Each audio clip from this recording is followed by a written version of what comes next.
Oh my god, guys, if you're an AT&T shareholder, you are having a fantastic time right now. I think I might be all in, but let's talk about it. So AT&T just reported earnings, and after you watch this video, you've got to go listen to their earnings call once it's up on replay. The CEO, John Stankey, the entire call was just him exuding confidence because he knows the entire time that he kicked ass this quarter. Like, AT&T kicks a major ass on all fronts this quarter. We got consolidated revenues of $43.9 billion, up 2.7% for last year. Now, if you've been following AT&T for a while, you know by their latest guidance that consolidated revenue growth in the 1% range was their target for fiscal year 2020 or 2021. And they are coming out swinging in this first quarter. And this is very important because the first quarter is what sets the stage for the rest of the year. This is what builds up the momentum. And the fact that they are already up 2.7%, now that's not the biggest growth ever in the grand scheme of things, but given how low given their estimates of that they're doing really, really well. Diluted EPS of 1.04 compared to 0.63 last year. Adjusted 0.86 compared to 0.84. Cash from operations up 12%. Free cash flow up 51% versus last year. Now, free cash flow is what determines whether AT&T is going to keep pumping out those dividends or not.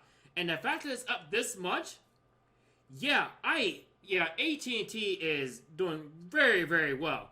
I mean, look at these first quarter highlights. Mobility, up 595,000 net adds, postpaid phones. 207,000 prepaid phone net adds. Oh my god, postpaid phone churn of less than 1%. Now, I'm not going to read everything here, but we got ATT Fiber, which is one of the things that they were really pushing. 235,000 net adds. Penetration of up more than 35%. Warner Media. Now, there were lots of people when I made several videos on AT&T who said that HBO Max wasn't going to cut it. And when they first started out, HBO Max looked like it was struggling a bit. But look at this. 2.7 million total domestic HBO Max and HBO subscriber net adds. That is net. 44.2 million globally, or 44.2 million domestically, and 64 million total globally. 64 million. Like HBO Max is really kicking ass, and the economy is just now opening back up. They're just now starting to film movies and stuff. So this number is just going to keep going up and up and up as the quarters keep going, as the quarters keep rolling along. Total revenues up 9.8% to $8.5 billion. And HBO Max has got that lock because they are the only place, at least as far as I know, where you can watch silver screen movies. Movies that you would normally have to go into a movie theater and watch. You can watch that on HBO Max. I listened to their earnings call, and the Godzilla vs. Kong, I don't have any numbers for that, but that was one thing that came up several times during that call. They were very happy with that revenue from that movie alone. Now, let's take a look at a few numbers. Now, this is how AT&T has been doing by quarter for the last couple of years. Right now, we are looking at $43.9 billion versus $42.7 billion last year. They are absolutely bouncing back since the pandemic. And that's just their top line. You want to look at their middle line.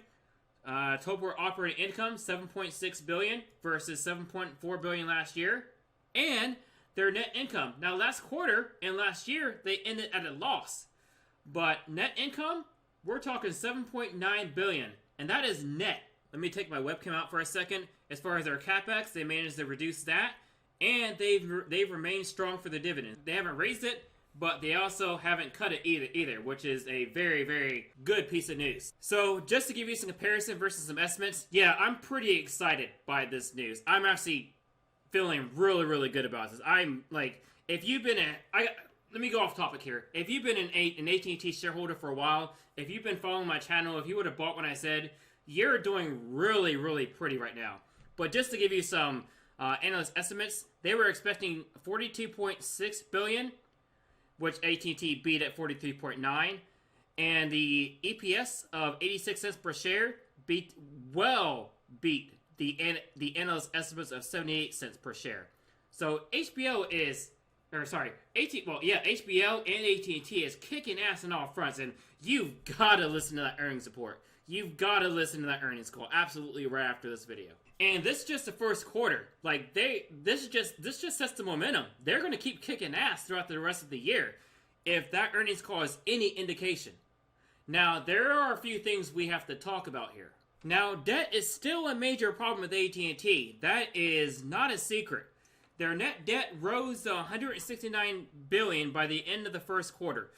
And that was that was due to them buying that the C-band auction for the 5G spectrum. Now, it was a necessary purchase because that means AT&T is going to grow, but it is more debt. And that is compared to $145 billion last quarter. Now, on the earnings call, this wasn't in their presentation, but on the earnings call, I don't know if it was part of the presentation or Q&A, they said they had a net debt of 3.1 of net debt to EBITDA. Now, the baseline, what is considered normal, is 3. So they are just above that. They're just above that now, and that is a problem. However, they said on the call that they expect this to be the highest it's going to be. And they expect the EBITDA to go to 3x by year end, which is normal. And as long as AT&T sticks by that, as long as AT&T is finally done taking out debt to buy shit, as long as AT&T is done taking out debt to acquire more companies, and they're serious on, actually paying down their debt from here on out, we're good.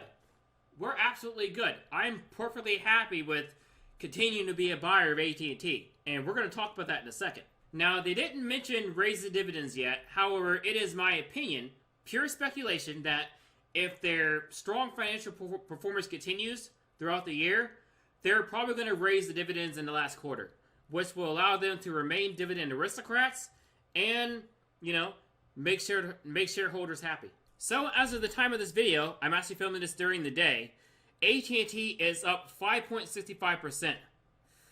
I am definitely picking up some more AT&T over the next couple of weeks. I might buy some right now, right after this video. We'll see. Now, my cost basis on AT&T is $29.11, but since it's a dividend stock, but I don't know, this might end up being a somewhat of a growth stock. Now, not a 2x or 3x, but if AT&T continues this trend, we're talking over the next 10 years, then it might 2x. It might. But we'll have to see what happens. But as far as what I'm doing, yeah, I'm going to keep buying more. Especially if Wall Street gets stupid and starts selling off. I will happily take all of your shares. All of your shares. But yeah, if you are an ATT shareholder, congrats. Congrats on the gains. If you're not, what the hell are you waiting for? But anyways, take care, have a great day, and eat your vegetables.